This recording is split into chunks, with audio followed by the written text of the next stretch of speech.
ሰበር መረጃ ተሰምቷል። በአክሱም ጽዮን ማርያም በምስሉ ላይ የምትመለከቱት በመለኩሴ ነኝ በሚል እንግዲህ ራሱን ሲጠራ ነበር። አሁን በቁጥጥር ስር ውሏል የተባለው ቪዲዮም እየወጡ ይገኛሉ። በተለያዩ ሶሻል ሚዲያዎች እየተዘዋወረ ነው የሚገኘው። ነገር ግን የእስልምና እምነት ተከታይ እንደሆነ ነው አሁን መረጃዎች እየወጡ የሚገኙት።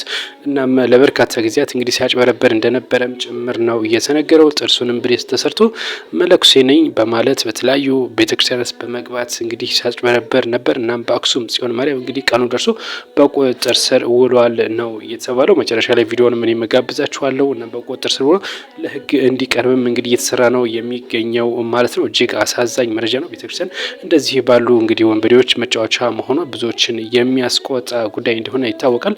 እናም እንግዲህ ያለ እድሜያቸው እንደዚህ ያለ ነገር እንግዲህ በመሸወድ ማለት ነው በማጭበርበር የተለያዩ ቤተክርስቲያናት በመግባት እና የተለያዩ እንግዲህ ንዋያተ ቅድሳትን ሲያጭበረብሩም ጭምር ነው። እናም ይሄ መለኩሴ በቁጥጥር ስር ውሏል በትግራይ ክልል በአክሱም ጽዮን ማርያም አካባቢ ቪዲዮ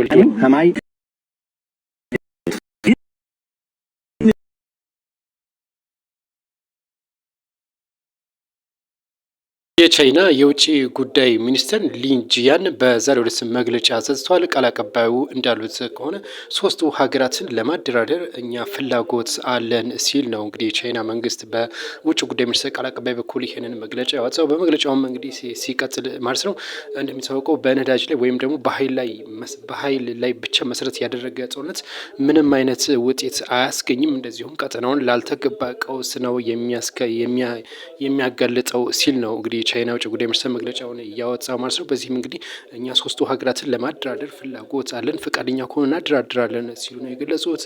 አሜሪካና እስራኤል እንደዚሁም ደግሞ ኢራን አሁን ኢላማ እያደረጉ ያሉት የኃይል መሰረተ ልማቶች በከፍተኛ ሁኔታ መውደማቸው ለቀጠናው ከፍተኛ የሆነ ቀውስ ይፈጥራል ሲሉ ቻይና አስጠንቅቃለች። የቀድሞ የሪያል ማድሪድና እንደዚሁም ደግሞ የፈረንሳይ ኮከብ የሆነው ኒዜዲን ዚዳን የፈረንሳይ ብሔራዊ ቡድን በቀጣይ ከዓለም ዋንጫ በኋላ እንደሚረከብ መረጃ ምንጮች እየወጡ ነው የሚገኙት ማለት ነው። አንዳንድ ምንጮች ይህንን ይፋ አድርገዋል። 14 ዓመታት ያክል ፈረንሳይን ያሰለጠኑት ብሔራዊ ቡድን ዲዲ ዴሾ በቀጣይ ዓመት እንደሚለቁ ይጠበቃል ከዓለም ዋንጫ በኋላ ማለት ነው። 14 ዓመት አሰልጥኗል። እናም ተተኪ የሚሆነው ኒዘዲን ዚዳን እንደሆነም ጭምር ነው የተገለጸው። ለፈረንሳይ እንግዲህ በ1998 የዓለም ዋንጫ እንድታገኝ አድርጓል። እጅግ ብቃቱንም ያሳየበት ወቅት ነበር እና አሁን ደግሞ ፈረንሳይን አሰልጣኝ እንደሚሆን ጭምር ነው የተነገረው። በ2021 ከሪያል ማድሪድ አሰልጣኝነት ከለቀቀ በኋላ ላሉት አሁን ከ2021 በኋላ ለየትኛውም ክለብ አሰልጣኝ አልሆነም፣ ቢጠየቅም ፈቃደኛ እንዳልሆነም ጭምር ነው የተነገረው። የነዳጅ ዋጋ በከፍተኛ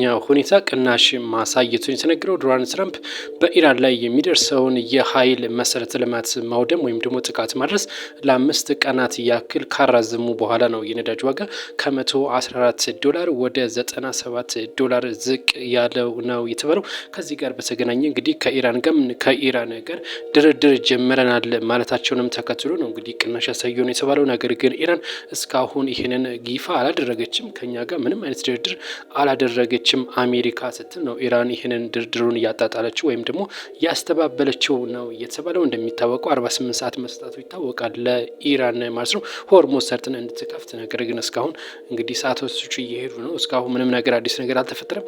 ነገር ግን የነዳጅ ዋጋ በከፍተኛ ሁኔታ ቀንሷን የተባለው